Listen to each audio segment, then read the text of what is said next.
이런 글을 잠깐 읽어드리겠습니다. 저만 혼자 읽으면 이렇게 들으시기가 좀 그러니까 제가 띄워 주시면. 네.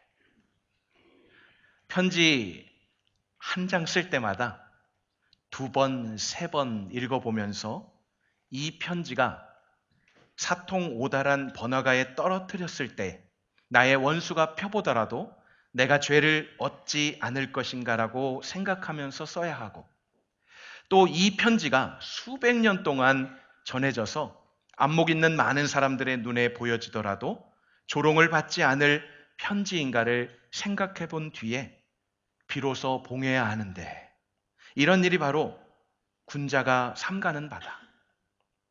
내가 젊어서 글자를 너무 빨리 썼기 때문에 여러 번 이 계율을 어긴 적이 있었는데 중년에 화 입을 것을 두려워하여 이런 원칙을 지켰더니 아주 큰 도움을 얻었다. 너희도 이 점을 명심하도록 하여라. 이 글은 다산 정약용이 유배지에서 보낸 편지에 기록된 내용입니다. 특별히 자녀들에게 이렇게 보낸 편지의 한 대목이죠. 우리가 함께 살펴보고 있는 이 소아시아 7교회에 보내는 편지는요, 사도 요한이 유배지 반모 섬에서 쓴 편지입니다. 요한계시록 1장 9절을 보시면 나 요한은 너희 형제여 예수의 환난과 나라와 참음에 동참하는 자라. 하나님의 말씀과 예수를 증언하였으므로 말미암아 어디에서요? 반모라 하는 섬에 있었더니. 유배지였습니다. 복음을 전하다가 유배당에서 반모섬에 갇혀 있는 그때에 주의 날에 내가 성령에 감동되어 내 뒤에 나타나는 나팔소리 같은 음성을 들으니 이르되 네가 보는 것을 두루마리에 써서 에서버두사빌라 7 교회에 보내라 하신 것을 듣고 기록한 것입니다. 유배지에서 할 일이 없어서, 유배지에서 억울해서 소일거리로 적은 자신의 생각이나 자신의 주장이나 자신의 어떤 경험담이 아닌 것입니다. 지금까지 살펴보았던 소아시아 7교회에는 어떤 분이 편지를 쓰셨습니까? 요한도 아니고 또 정약용도 아닌 누가 편지를 썼죠? 이 7교회 한번 살펴보겠습니다. 처음 사랑과 처음 행위를 회복해야 할 교회가 있습니다. 그 교회는 에베소 교회입니다. 2장 1절에 보면 오른손에 있는 7뼈를 붙잡고 7 금촛대 사이를 거니시는 이가 에베소 교회에 편지하셨어요. 또 복음으로 인하여 박해를 받았던 서머나 교회에는 처음이며 마지막이요 죽었다가 살아나신 이가 편지를 보내신 것입니다. 적당히 세상과 타협했던 버가모 교회에는 누가 편지를 보내셨냐면 좌우에 날선 검을 가지신 이가 보내셨습니다. 이 세 분이 다 다른 사람이, 다른 분이 아니라는 걸 잘 아시죠? 그리고 오늘 우리가 살펴볼 나중 행위가 처음 것보다 많았던 두아디라 교회에는, 그리고 오늘은 다 보지 못하지만 다음 시간에 보게 될 거짓 가르침에 유혹받았던 두아디라 교회에는 누가 편지를 쓰셨냐면, 함께 보겠습니다. 그 눈이 불꽃 같고 그 발이 빛난 주석과 같은 아들이. 그 전까지는 검을 가지신 이가, 촛대 사이를 거니시는 이가, 죽었다가 살아나신 이가 그랬는데 두아디라 교회에 와서는 하나님의 아들이 지금 편지를 보낸다라고 말씀하고 계십니다. 그분의 눈은 불꽃 같고요. 그 발이 빛난 주석과 같은 하나님의 아들이신 예수님께서 두아디라 교회에 편지하셔서 무엇을 말씀하시려고 하십니까? 먼저 우리는 두아디라라는 이 도시에 대해서 간략하게 좀 알고 지나갔으면 좋겠습니다. 두아디라시는요, 버가모에서 64km 동남쪽에 위치한 도시입니다. 그리고 그 도시를 거쳐서 사대라는 지역으로 가게 되는, 그래서 사대와 버가모 사이에 위치한 도시입니다. 어떤 도시냐면 공업도시입니다. 많은 조합, 협동조합이 있었던 것으로 유명했고요. 또 행상들도 많이 오가는 그러한 무역도시입니다. 우리가 알기로는 성경에 이 두아디라를 소개하는 그 짤막한 귀절이 있는데요. 사도행전 16장에 가보면요. 사도행전 16장 12절부터 보시면 거기서 빌립보에 이르니 이는 마게도냐 지방의 첫 성이요 또 로마의 식민지라. 이 성에서 수의를 유하다가 사도 바울이 지금 복음 전하는 전도 여행 가운데 있는 거예요. 안식일에 우리가 기도할 곳이 있을까요? 문 밖 강가에 나가 거기에 앉아서 모인 여자들에게 말하는데 14절 누가 거기에 등장합니까? 두아디라 시에 있는 자색 옷감 장사로서 하나님을 섬기는 루디아라고 하는 한 여자가 있었습니다. 이 여인이 말을 듣고 있을 때에 주께서 그 마음을 열어서 바울의 말을 따르게 하였고, 그래서 그와 그 가족이 무엇을 받습니까? 세례를 받습니다. 그래서 한 부류의 그 사람들은 이 두아디라에서 온 자주 옷감 장사였던 루디아가 바울을 만나서 복음을 접하고 예수 그리스도를 믿고 자신이 살았던 두아디라 시에 가서 세운 교회가 두아디라 교회일 것이다 라고 주장하는 일부 부류가 있고요. 또 한 부류는 바울이 에베소를 거쳐서 계속해서 복음 전도를 하다가 두아디라시를 거쳐가면서 복음을 전해서 두아디라시에 교회가 세워졌다라고 하는 이 두 가지 논리가 있는데, 이 두 가지 추측이 있는데 뭐 어느 거를 택하시든지 상관은 없습니다. 그래서 성경에 기록된 이 두아디라 시는 사도행전에 자색 옷감 장사가 나올 정도로 그곳에는 옷감 제조와 염색으로 유명했고요. 가죽과 청동 그리고 도자기 제조를 위한 수많은 그런 상인 조합들이 가득했던 도시였다는 것입니다. 거기까지는 큰 문제가 되지 않아요. 뭐 이렇게 행정적이나 아니면 상업적으로 뭐 유명할 수 있지. 근데 그게 문제가 아니라요. 그런 이 도시의 상업이 발달한 그 근거에 그 깊이 들어가면 무엇이 있냐면 이 도시를 수호하는 신이 있었다는 거예요. 그 신은 바로 아폴로 신입니다. 잘 아시죠? 제우스의 아들 아폴로를 이 두아디라시의 수호신으로 여겼습니다. 그런데 두아디라시의 수호신으로 아폴로만 여긴 게 아니라 황제 숭배도 있었습니다. 그래서 황제 숭배와 이 아폴로 신을 두 개를 겸해서 섬겼던 도시가 두아디라시예요. 그래서 아폴로가 헌신했는데 그게 황제다. 이렇게 접목시켜가지고 우상을 섬겼던 도시가 두아디라시입니다. 우상을 왜 섬겼느냐? 이 상업인으로서 경제적인 이득과 유익과 연합 그런 조합에 들어가려면 어쩔 수 없이 우상 앞에 그리고 그 황제에게 그리고 아폴로 신을 섬겨야 되는 그런 것이 결탁되어 있는 도시였다는 것입니다. 그러므로 상업에 종사하려고 했다면 누구든지 예외 없이 그 조합에 들어가야 되는데 그 조합에 들어가면 우상 앞에 절하고 그 우상을 섬겼던 음식을 같이 먹으면서 우상에게 제사하는 일들을 서슴지 않아야 했던 그런 환경 속에서 그리스도인들은 믿음을 지키려면 어떻게 해야 했겠습니까? 이방 신전에서 음식을 함께 먹으며 교제를 나누는 것, 그리고 폭음과 폭식과 그리고 성적인 그러한 문란함들이 함께 존재했던 지역이었습니다. 당시 이 도시에는 트림나스라는 무당과 무녀들이 많아서 기독교인들을 유혹했고요. 시장 조합이 길드라고 하는 오래전 공부하셨던 그 길드라고 하는 이야기를 들어보셨죠? 그 조합이 바로 이 두아디라시에 있었습니다. 그래서 그 길드를 중심으로 우상 숭배와 음란한 제사가 행해지고 있었습니다. 이런 도시에 있는 교회에 누가 지금 편지하고 있다고요? 2장 18절, 그 눈이 불꽃 같고 그 발이 빛난 주석 같은 하나님의 아들이 편지하고 계세요. 그리스도께서 자신을 표현하시는 표현은 하나님의 아들이시라는 것입니다. 우리는 너무 잘 알고 있어요. 주는 그리스도시요 살아계신 하나님의 아들이라는 고백을 가지고 있는 그리스도인인 우리는 너무나 자연스럽게 그렇게 고백하지만 이 하나님의 아들이라는 표현이 요한계시록에는 이곳에서 한 번밖에 표현되고 있지 않다는 것입니다. 또한 사도 요한이 쓴 요한 1서에서는 7번 기록하고 있어요. 하나님의 아들이라는 표현을. 요한복음에서는 8번 기록하고 있고요. 신약 전체적으로는 32번밖에 나오지 않는 표현입니다. 그런 중에 이 두아디라 교회에 요한계시록에서 한 번 나오는 하나님의 아들이라는 표현을 쓴 것. 왜 이 표현을 썼을까요? 선물도 없어요, 맞춰도.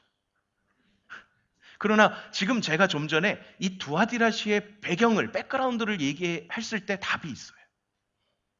하나님은 에베소 교회도 그랬고 서머나 교회도 그랬고 버가모 교회도 그랬고 어떤 이가 검을 드신 이가 촛대 사이로 지나가시는 이가 다시 살아나시니가 괜히 그렇게 얘기하시는 게 아닙니다. 왜 지금 하나님의 아들이라고 표현하시면서 편지를 쓰고 있을까요? 이 두아디라시의 수호신이 누구라고요? 아폴로. 그 아폴로의 아버지는 제우스. 제우스의 아들인 아폴로가 이 두아디라시의 수호신입니다. 그런데 우리 주님은 누구세요? 만물의 창조대 되시는 하나님의 아들이세요. 너희가 수호하고 있고 너희를 수호하는 것 같이 너희가 숭배하고 있는 아폴로는 참신의 아들이 아니다. 오직 하나님의 아들, 바로 예수 그리스도만이 참신이시고 하나님의 아들이시다. 이것을 얘기하는 거예요. 그리고 또 그 앞에 표현하는 눈과 발이 어떻다고 표현합니까? 불꽃 같고 주석 같고 이렇게 표현하는 내용이 또 나옵니다. 왜 이런 표현들이 나오겠습니까? 이미 계시록 1장 15절에 보면 그의 발은 풀무불에 단련한 빛난 주석 같고 라고 이미 표현을 1장에서 해왔습니다. 이 주석이라는 표현은 그냥 나온 것이 아닙니다. 보석, 주석 아시죠? 땅에서 캐어내는 것. 왜 이런 표현이 나왔냐면 두아디라시에 가장 많이 발굴되고 캐낼 수 있는 것이 주석이었기 때문에, 주석의 산지였기 때문에 이런 표현이 또한 쓰여진 것입니다. 그렇게 주님께서는 두아디라 교회에 이런 모습으로 표현하시면서 편지를 쓰신 것입니다. 두아디라 교회의 문제점을 불꽃 같은 눈으로 통찰하고 계시다는 표현인 거예요. 그의 눈은 불꽃 같고 또 빛난 주석 같다라고 표현하는 것은 바로 그렇게 교회가 포용하지 말아야 될, 합리화하고 또 정당화하고 그리고 그렇게 뒤섞여서 우상 앞에 적당하게 타협하는 교회가 되지 않아야 된다는 하나님의 엄중한 심판을 설명하기 위해서 주석 같은, 빛난 주석 같은 하나님의 아들이 편지하셨다고 표현을 하고 있는 것입니다. 살아계신 하나님께서 오늘 이 자리에서도 불꽃 같은 눈으로 저와 여러분들을 지켜보고 계시다는 사실을 기억하시기 바랍니다. 이곳에뿐만 아니라 삶의 현장 속에서 세상과 타협하고 세상에 물들어서 세상과 적당히 살아가고 있는 우리들을 하나님의 기준에서 심판하실 것이라는 그 심판자 하나님의 아들 되심으로 우리를 보고 계시다는 사실도 판단하고 결정하시고 심판하시는 분이시라는 사실도 기억하셔야 합니다. 그러므로 우리는 어떻게 살아야 하겠습니까? 빌립보서 2장 12절 말씀에 보면 함께 읽겠습니다. 그러므로 나의 사랑하는 자들아 너희가 나 있을 때뿐만 아니라 더욱 지금 나 없을 때에도 항상 복종하여 두렵고 떨림으로 너희 구원을 이루라. 구원을 우리에게 주신 그 놀라운 구원을 기쁨으로 감사함으로 이뤄가야 되는 것은 당연한데 그것과 동시에 두렵고 떨림으로 구원을 이루라고. 왜요? 사단이 가만 내어버려 두지 않기 때문에 그래요. 히브리서 12장 21절입니다. 그 보이는 바가 이렇듯 무섭기로 모세도 이르되 내가 심히 두렵고 떨린다 하였느니라. 하나님의 그 구원과 영광스러움을 보고 떨며 두려워했습니다. 28절 그러므로 우리가 흔들리지 않는 나라를 받았은즉 은혜를 받자. 이로 말미암아 경건함과 두려움으로 어떻게 해요? 하나님을 기쁘게 섬길지니. 왜요? 하나님은 우리의 소멸하시는 불이시기 때문에. 하나님 앞에 죄악은요 바로 소멸시키시는 분이세요. 두렵고 떨림으로 구원을 이루어가며 경건함과 두려움으로 하나님 한 분만을 기쁘게 섬겨야 하는 것입니다. 두아디라 교회는 그런 면에서 에베소 교회와 버가모 교회를 종합 이렇게 믹스한 상태의 교회라고도 할 수 있습니다. 7교회에 보내진 편지들을 보면 지금 우리는 4번째 교회를 지나가고 있지만 마지막 교회 7교회를 다 이렇게 보면 분량적으로요. 서신의 그 단어나 분량적으로 보면 정말 알려지지도 않았고 또 작은 도시예요. 두아디라는. 그렇게 뭐 유명한 도시가 아니에요. 그럼에도 불구하고 가장 많은 분량으로 이 서신을 두아디라에 보내고 계십니다. 왜 그럴까요? 하나님의 그 기준, 하나님의 바라보시는 관점은 숫자와 양과 상관이 없이 그 중심을 보시는 분이시기 때문입니다. 하나님은요, 우리의 생각과 우리의 판단과는 전혀 다른 생각과 다른 판단으로 하나님의 방법대로 이루시는 분이 우리 하나님이십니다. 사무엘상 16장에 보시면 우리 하나님께서 어떤 하나님이신지 사무엘이 경험을 합니다. 사무엘 선지자가 여호와 하나님의 명령을 듣고 어디로 가냐면 베들레헴으로 갑니다. 왜요? 베들레헴으로 가라고 했으니까. 그래서 내가 이제 사울 왕을 내가 물리치겠다. 내가 사울 왕을 버리겠다. 그리고 내가 베들레헴에 있는 이새의 아들들 중에서 기름 부어서 왕을 세울 것이다. 그러니 너는 가서 거기서 제사를 지내고 이새와 이새의 아들들을 다 초청해서 거기서 내가 너에게 명한 자에게 기름을 부어 왕을 삼아라라고 명령을 듣습니다. 그리고 이제 사무엘이 간 거죠. 자, 16장 6절을 보시겠습니다. 그들이 오매 누가 왔다고요? 이새와 이새의 아들들이. 사무엘이 엘리압을 보고 마음에 이르기를 여호와의 기름 부으실 자가 과연 주님 앞에 있도다 하였더니 엘리압을 보니까 너무 건장하고 외모도 출중하고 사람이 돼 보여요. 그러니까 사무엘 선지자가 볼 때도 야, 이 사람이 기름 부으기에 합당한 자구나라고 했다는 거예요. 사무엘은 하나님의 눈이 아닌 사람의 눈으로 본 것이지요. 그럴 때 7절입니다. 여호와께서 사무엘에게 이르시되 그의 용모와 키를 보지 말라. 그러니까 사무엘은 지금 뭘 본 거예요? 용모와 키를 본 거예요. 선지자였지만 용모와 키를 보고 엘리압을 판단한 것입니다. 그런데 내가 이미 그를 버렸노라 라고 여호와께서 말씀하십니다. 내가 보는 것은 사람과 같지 아니하니 사람은 외모를 보거니와 나 여호와는 무엇을 보신다고요? 중심을 보신다. 우리가 생각하는 교회, 우리의 기준으로 이런 교회, 저런 교회가 아닌 하나님의 보시기에 어떠한 교회인가가 중요한 것입니다.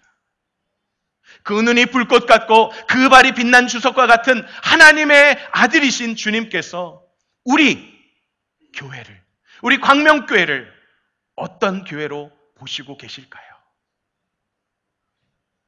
계시록 2장 23절에 보면 오늘 본문이지요. 주님이 이렇게 말씀하시죠. 내가 사망으로 그의 자녀를 죽이리니 모든 교회가 알 것이다. 뭘 알아요?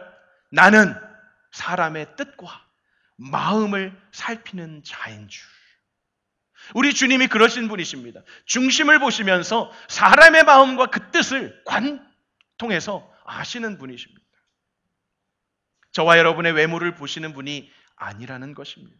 우리의 모든 행위와 우리의 중심을 보시는 하나님 앞에서 우리가 어떻게 살아야 하겠습니까?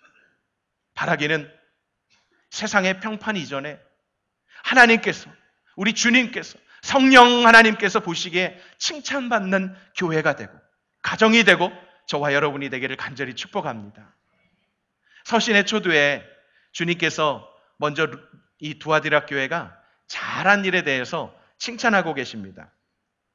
2장 19절을 보십시오. 어떤 내용으로 칭찬을 하셨는지. 너의 사업과 사랑과 믿음과 섬김과 인내를 아노라 라고 칭찬하셔요. 주님께 칭찬 들은 내용들이 참 많죠. 짧은 단어이지만 이 하나하나가 얼마나 쉽지 않은 거예요. 두아디라 교회의 칭찬은 에베소 교회의 칭찬과 유사합니다. 제가 아까 말씀드렸잖아요. 에베소 교회와 버가모 교회 이렇게 믹스된 것 같은 교회가 두아디라 교회라고. 자, 에베소 교회는 어떤 칭찬을 받았죠? 계시록 2장 2절을 보시겠습니다. 예전에 보셨기 때문에 잘 아시는 말씀이죠. 내가 너의 행위와 수고와 인내를 안다. 또 악한 자들을 용납하지 아니한 것도 안다. 자칭 사도라 하되 아닌 자들을 시험하여 그의 거짓된 것을 내가 드러냈다. 또 참고 내 이름을 위해서 견디고 게으르지 아니한 것을 안다. 이런 칭찬을 받았어요. 그런데 이 에베소 교회가 이런 칭찬을 받고 바로 책망받은 내용이 뭐가 오늘 두아디라 교회는 있습니까?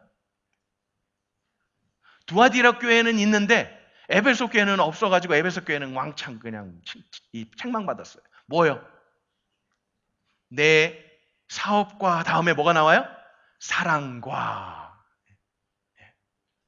두아디라 교회는 에베소 교회에는 식어 있었던 사랑이 있었습니다. 두아디라 교회는 주님을 위해서 많은 일을 했고 주님을 사랑했고 서로 사랑했고 믿었고 섬겼고 인내했습니다. 우리도 주님을 위해서 일하는 자가 되기를 원하고 주님을 참으로 사랑하고 순전함으로 믿고 열심히 섬기는 자 되기를 원하며 또 환난 중에도 오래 참는 자가 되기를 원합니다. 그런 교회가 됐으면 좋겠어요. 오늘 본문 2장 19절을 다시 한번 보십시오. 너의 사업과 사랑과 믿음과 섬김과 인내를. 어떻게 보면 이게 5가지로 얘기를 할 수 있는데 그게 아닙니다. 5가지가 아닌 4가지를 얘기하는 건데요. 그 앞에 이 사업이라는 것, 에르가라는 말은 행위, 일이라는 뜻입니다.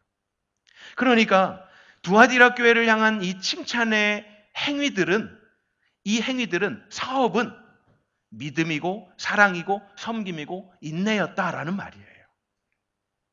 그래서 처음 행위보다 나중 행위가 더 나은 모습으로 기뻐하고 계심을 알 수 있습니다. 그러니까 본질적인 칭찬은 행위들인데 어떤 행위들이요?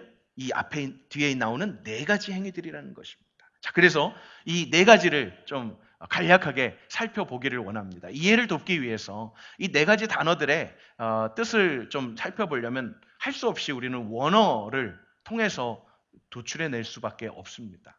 그러니까 우리 마음대로 그냥 사랑은 얄미운 나비인가 봐 이런 식으로 나가면 안 되는 거죠. 그죠?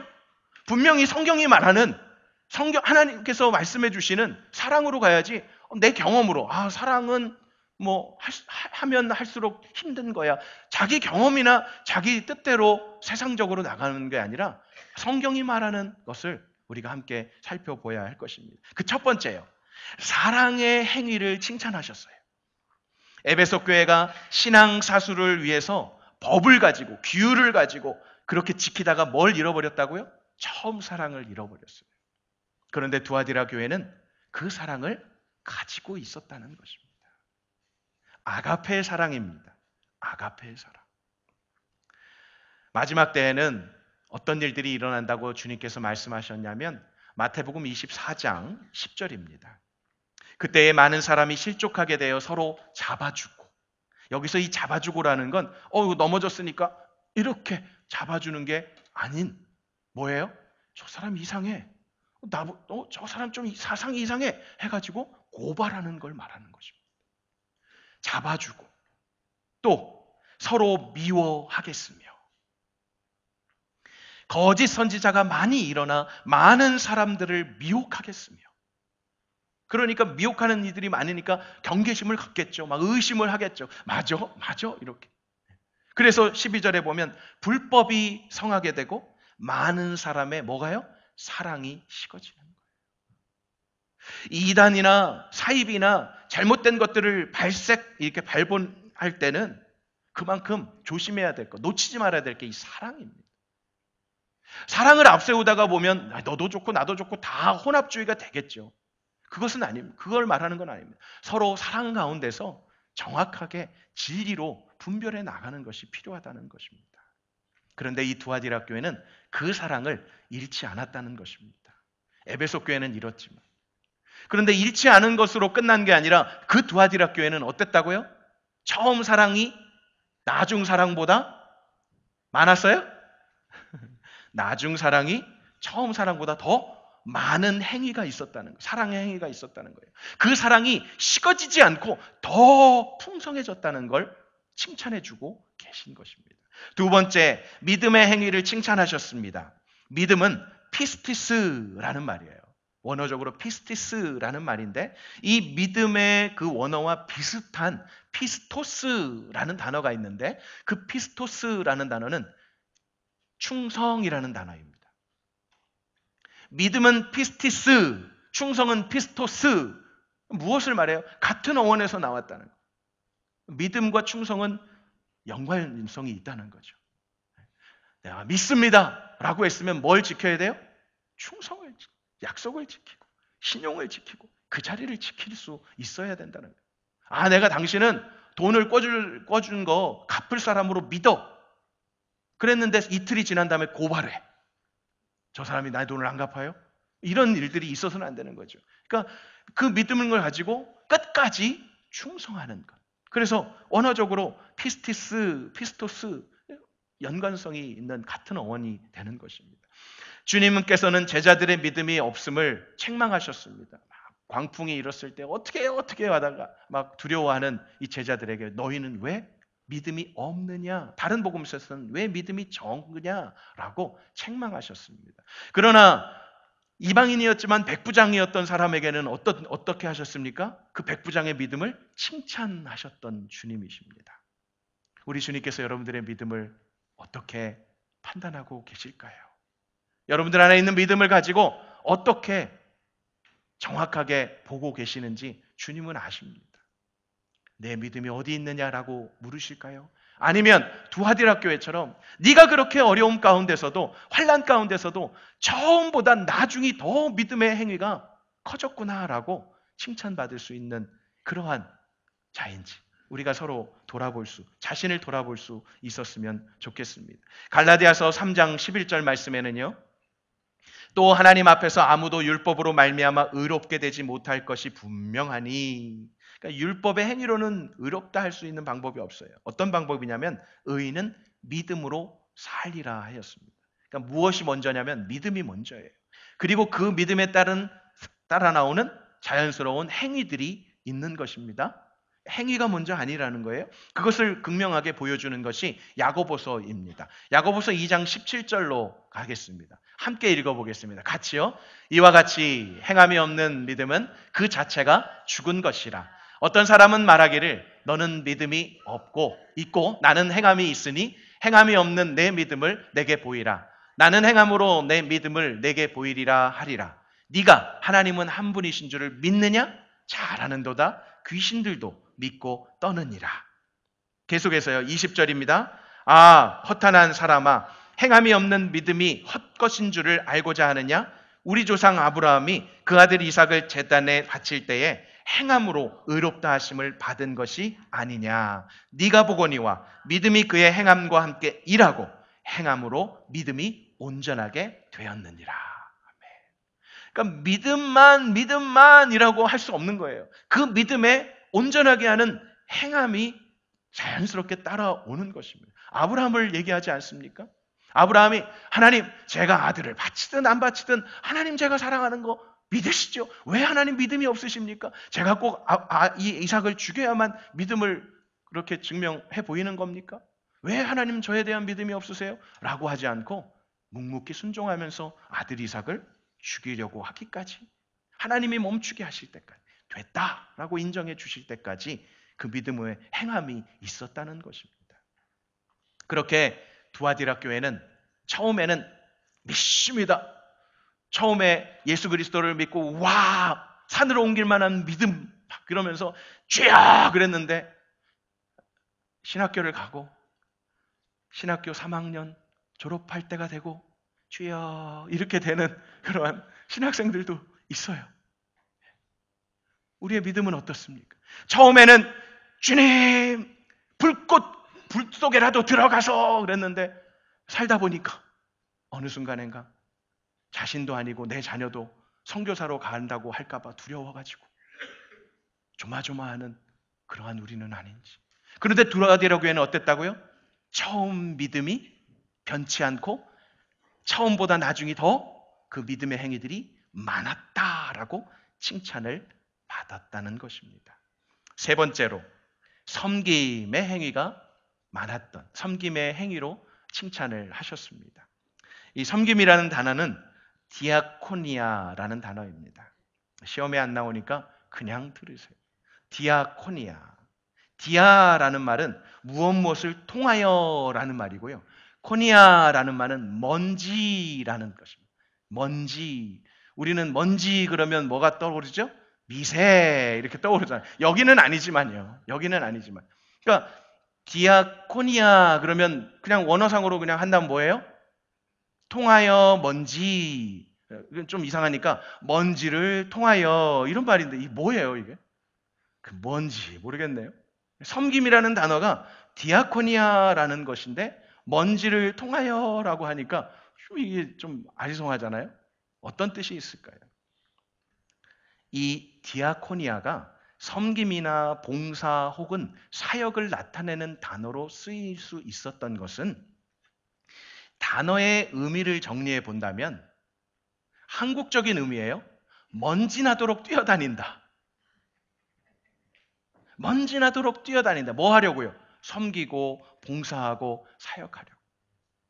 그런데 더 깊은 생각할 수 있는 건 뭐냐면 나는 먼지이지만 나는 먼지처럼 알아주지 않고 누가 그 먼지 나는 곳에 가려고 하지도 않고 하는 그곳에서 먼지 나는 곳에서 먼지처럼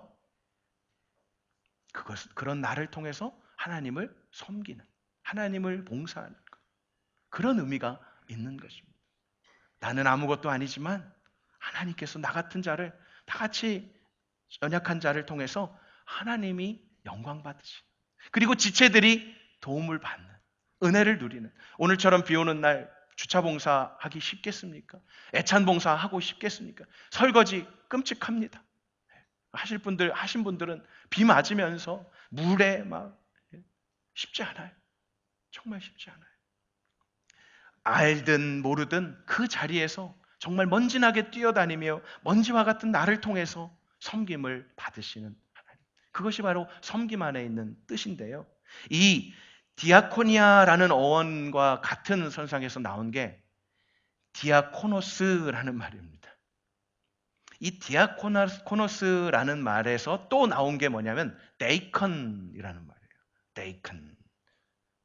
영어로 데이컨은 한국말로 하면 집사라는 말이죠. 그래서 원래 헬라 사회에서 식사와 관련해서 웨이터라는 단어를 이 디아코노스라는 말로 썼던 거죠. 그러니까 식사를 할 때 종이 어떻게 해요? 끝까지 이 주인이 식사를 마칠 때까지 계속해서 나르고 서빙하면서 주인을 섬기는 그 웨이터의 역할. 그거 섬김이라는 거예요. 그래서 이 두아디라 교회는 그런 교회였다는 거예요. 섬김이 있었는데 어떤 섬김이요? 정말 먼지 같은 나를 통하여 알아주지 않지만 끝까지 처음에 섬김 다 잘할 수 있어요. 처음에 직장 들어가는 처음에 학교 입학하면 뭐부터 해요? 책부터 싸죠. 그리고 책 앞에다가 이름 막 적고요. 근데 어느 순간에 이 책이 내 책인지 제 책이 내 책인지 막 상관 안 하잖아요. 책도 안 갖고 다니고요. 막. 그러나 처음에 그 섬김이 시간이 지나도 먼지처럼 사라진다 하더라도 끝까지 나중에 그 섬김이 어땠다고요? 더 많은 섬김의 행위가 있었던 교회가 두아디라 교회였다고요. 마지막 인내의 행위를 칭찬하셨습니다. 인내라는 말은요, 휘포모네라고 하는데, 휘포는 아래라는 말이고요, 모네는 거하다라는 말이에요. 그러니까 그냥 아래 거하다라는 거죠. 그러니까 어떻게 되겠어요? 아래 거하는 거? 낮은 그 인내에는 정말 힘듦이 필요한 시간이. 이것이 군사 용어로 쓰일 때는 어떤 뜻이 있냐면, 적의 습격을 받을 때요. 적의 습격을 받을 때 숨어서 이게 습격이 막 이제 폭격이 지나갈 때까지 끝까지 이제 엎드려 갖고 견디는 거예요. 그 습격이 지나가면 이제 그때 나와서 또 싸우는 거죠. 그런 표현이 있고요. 또 하나는 이 해전을 할 때에 배에서 배 밑창에서요. 배 밑창에서 배가 이렇게 움직이게 할 때 많은 사람들이 예전에 배를 노를 젓지 않았습니까? 그 밑에 배를 저었던, 전쟁을 하기 위해서 돌리고 또 때로는 빨리 움직여야 되는 그 모든 걸 밑에서 끝까지 그 자리를 지키면서 했던 이 그 사공들을 표현해서 휘포모네라는 단어를 쓴 거죠. 그런 뜻인 거예요. 아래에서 견디는 거예요. 견디지 않으면 어떻게 되겠어요? 군사적인 면에서는 패할 수밖에 없는 거죠. 그래서 이러한 이 인내라는 그 부분 안에는 꿋꿋하게, 확고하게, 불변하며 충실하게, 참을성 있게 기다리고 유지하고 그런 뜻들이 함축되어 있는 것입니다. 휘포모네라는 뜻이 인내라는 뜻을 그냥 그 국어 사전적으로 우리는 알면 이렇게 말할 수 있죠. 괴로움이나 또 어려움을 참고 견디는 것. 그렇게 그냥 단순하게 표현할 수 있는데 그 정도의 수준이 아닌 것입니다. 이 인내는요, 내가 정말 낮아져서 기다리면서 나는 하나님이 아니기 때문에 하나님께서 행하시고 이루실 때까지 견디고 기다리고 엎드려 있는 그것을 표현하고 있어요. 그러니까 그 인내에는 하나님이 주권자 되신다라는 것을 인정하면서 견디고 기다리는 것입니다. 또한 예수 그리스도는 이렇게 말씀하셨죠. 요한복음 14장 6절에 나는 길이요 진리요 생명이라 말씀하시죠. 그런데 우리는 그러잖아요. 살다 보면 나를 따라와. 내가 길이야. 나를 따라와야 살 수 있어. 내가 진리야. 내 말이 옳아. 라고 주장할 때가 참 많아요. 그러한 때에 다시 한번 나의 오직 길이고 생명이고 또 진리이신 분이 주님이시다라는 걸 인정하는 자만이 인내할 수 있다라는 것입니다. 견딜 수 있다라는 것입니다. 그렇게 괴로움이나 어려움을 참고 견디는 뜻의 인내로 끝나는 정도가 아닌 나의 주, 나의 하나님이 누구신가를 인정하며 엎드려서 밑에서 아래에서 거하는 자. 그게 바로 인내인데 그 인내의 행위가 처음보다 나중이 더 컸던, 많았던 교회가 두아디라 교회였다는 것입니다.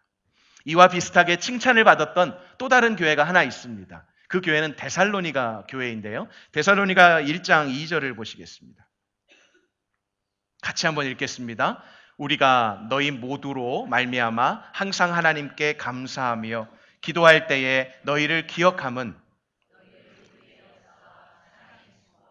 우리 주 예수 그리스도에 대한 소망에 우리 하나님 아버지 앞에서 기억함이니 하나님의 사랑하심을 받은 형제들아 너희를 택하심을 아노라.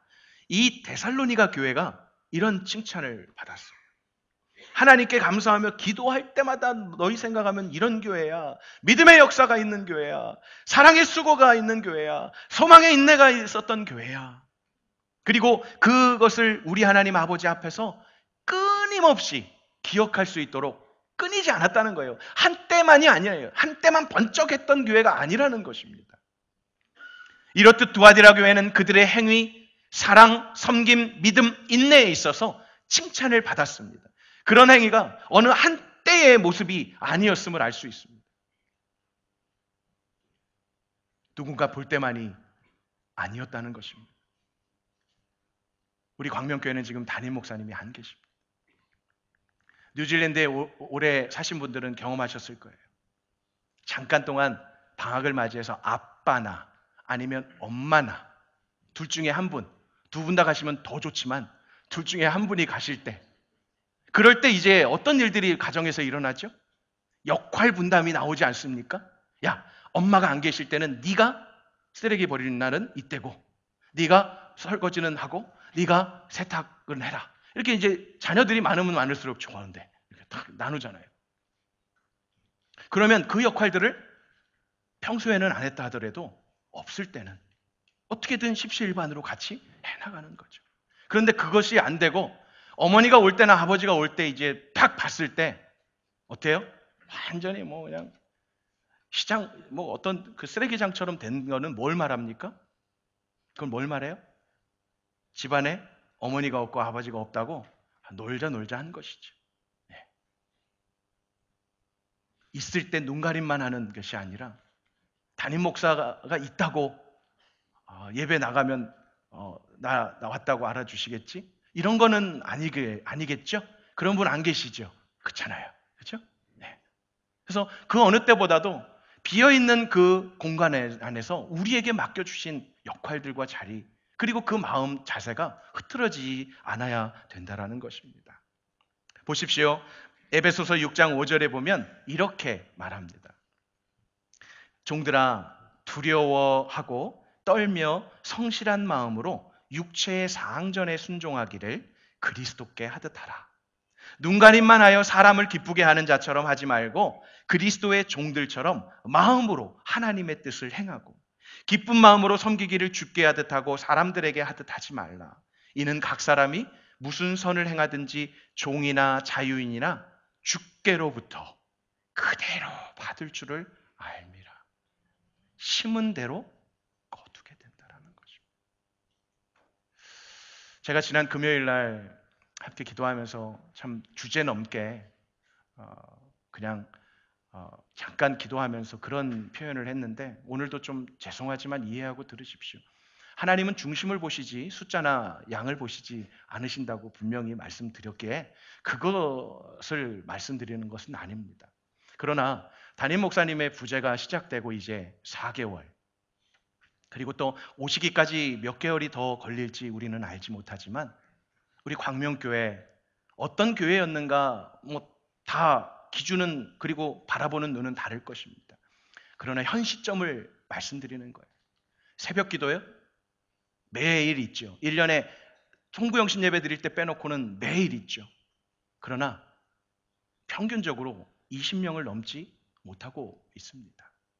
참고로 634명이 제적 인원인 이때 새벽 기도는 평균 20명. 한 주에 한 번씩이라도 나오시는 분을 종합한다고 해도 30명이 넘지 않습니다. 나오시는 분들만 나오시는 경우가 있기 때문에. 수요 예배는 어떻습니까? 현 시점입니다. 30명대를 넘기가 힘들어 가고 있습니다. 금요 기도회는 어떻습니까? 어린이들까지 40명을 넘지 않고 있습니다. 본당이 작다 보니까 내가 가면 좁겠지, 답답하겠지라는 말 때문에, 그런 생각 때문에 안 오시는 분은 절대로 없으실 것입니다. 그러나 담임 목사님이 있었을 때하고 비교하자는 게 아닙니다.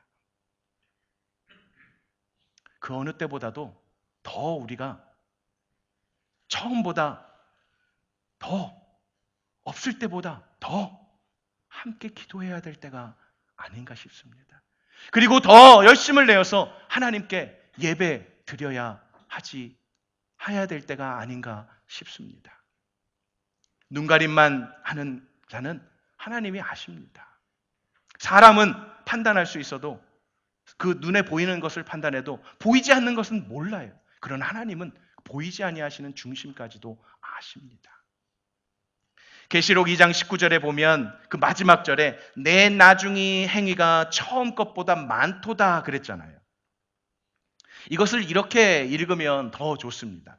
너의 나중 행위가 라는 것 사이에 너의 나중에 기록된 행위가 처음에 기록된 행위보다 것보다 많도다. 하나님이 다 생명책에 기록해 놓으시잖아요. 다 일일이. 그러한 처음 것보다 나중 것이 더 많았던 교회라고 인정해 주신 것입니다. 처음부터 꾸준히 주를 믿고 섬겼고 점점 더 열심히 주를 믿고 섬겼다는 것입니다. 우리 교회는 처음보다 나중이 좋은 교회가 되어야 할 것입니다. 처음은 거창하게 시작했지만 마지막이 안 좋아서는 안 될 것입니다. 영어로 이런 표현이 있는데 혹시 들어보셨습니까? A flash in the pan. A flash in the pan. 저 뒤에 fry pan 있는데 뭘 뜻할까요? 영어로 이런 뜻이 있더라고요. 이번에 알았어요. 저도.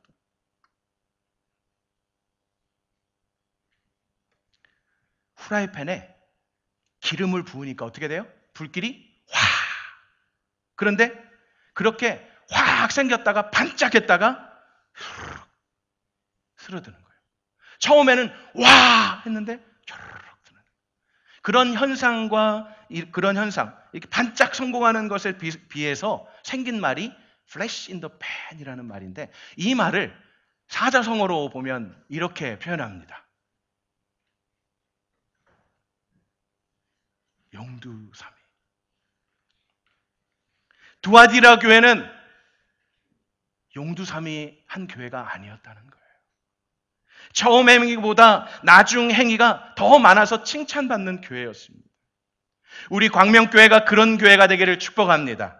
앞뒤 좌우에 계신 분과 이렇게 이야기 나누시기 바랍니다. 우리 광명교회는 이보다 더 좋을 수 있습니다.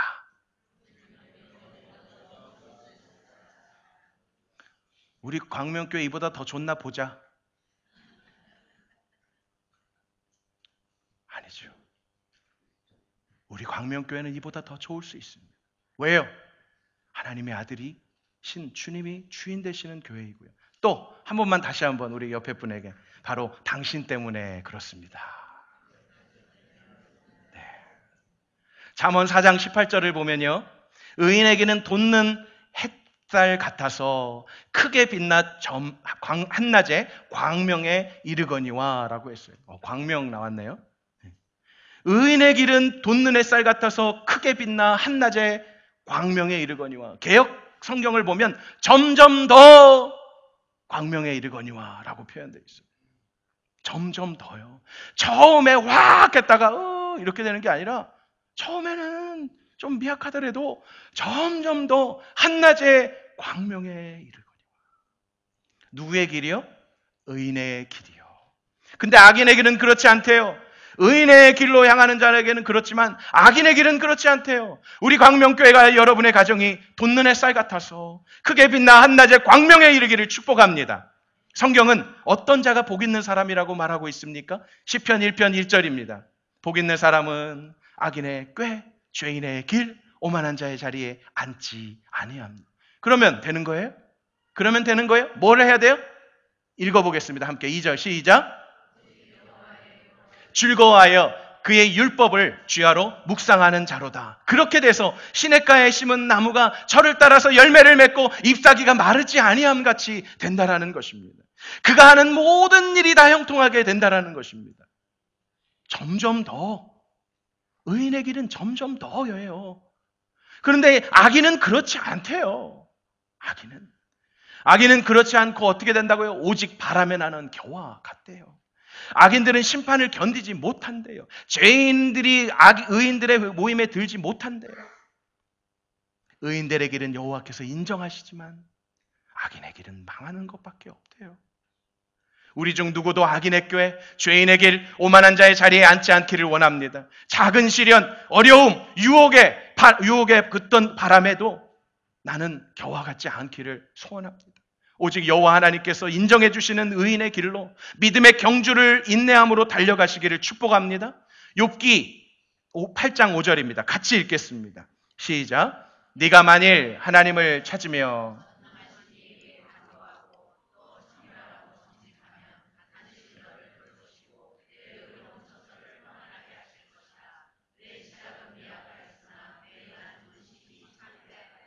아멘. 다행이네요. 7절을 읽으실 때 소리치시는 분이 없어서. 기업을 이렇게 딱 이렇게 시작하고 나면 내 시작은 미약하였으나 내 나중은 창대하리라. 너무 좋은 말씀인 것 같죠. 그냥 되는 게 아니라는 걸 아셔야 돼요. 어떻게 해야 된다고요? 하나님을 찾으며 하나님을 부지런히 찾아야 돼요. 또 어때야 된다고요? 전능하신 이에게 쉬지 않고 구하며 나아가야 하는 것입니다. 그리고 그 삶이 어때야 된다고요? 청결하고 정직해야 돼요.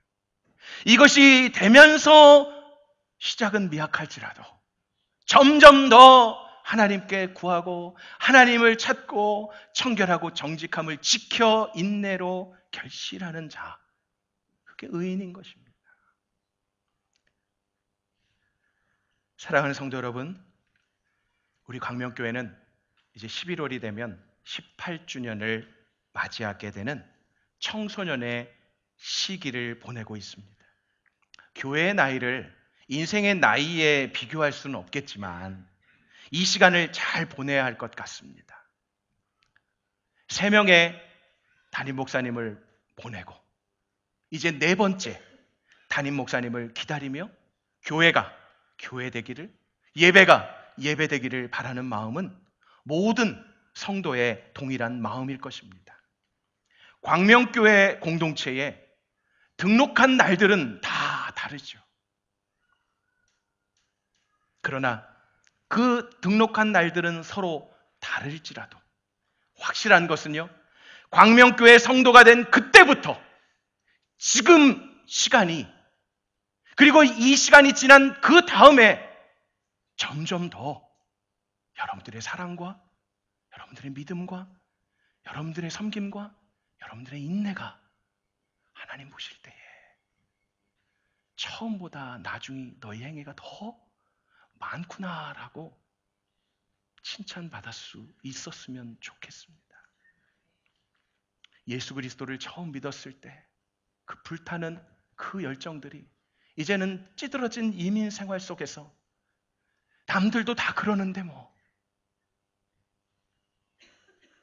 나도 한때는 그렇게 열심히 있었지 하고 왕년회를 따지면서 그때를 기리면서 그때가 다시 안 올 것처럼, 그때가 다시 왔으면 나는 힘들어서 이제 나는 못할 것 같아 라고 핑계대면서 안위하면서 그렇게 점점 더 쇠약해져가는 그러한 일을 당연하다는 듯이 내세우는 자가 아니라 처음보다 지금이, 그리고 지금보다 내일과 나중이 하나님 보시기에 정말 너 힘들고 어려웠지만 정말 끝까지 사랑하고 있구나, 끝까지 믿음 지키고 있구나, 충성되이, 그리고 너의 섬김이 이전보다 뭐 종류 수는 모른다 치더라도 정말 눈 가림하지 않고 정말 누가 보든 안 보든 성실하게 맡겨진 일을 감당하고 있구나.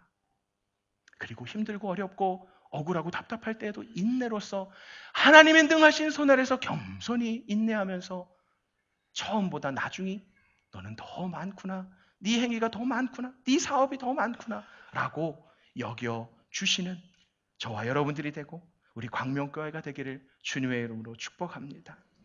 그렇지 않으면 어떻게 됩니까?